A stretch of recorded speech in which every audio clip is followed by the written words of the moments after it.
Guys আজি মানে আমি শ্বপিং কৰিব যাই আছো এতিয়া বাছ ৰখি আছো বাছ আহাই নাই তো কম্পিউটাৰ ক্লাছো কৰিম আৰু শ্বপিং কৰিম বলক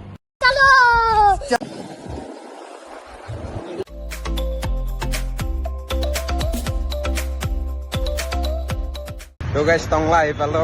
আপোনালোকেতো টংলা দেখা নাই আজি চাই লওক এতিয়া আমি কম্পিউটাৰ চেণ্টাৰ পালো আহি সেইফালে আগত কম্পিউটাৰ চেণ্টাৰ যাই আছো A few moments later. তো গাইজ এতিয়া কম্পিউটাৰ চেণ্টাৰৰ পৰা ওলাই আহি শ্বপিং মলত যাই আছো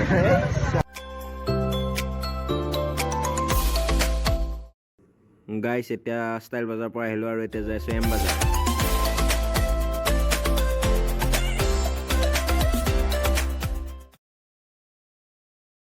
গাইজ তিনিখন শ্বপিং মল ঘূৰি এটা চাৰ্ট কিনিলো আৰু এতিয়া হোটেলত কিবা খাব আহিছো গাইজ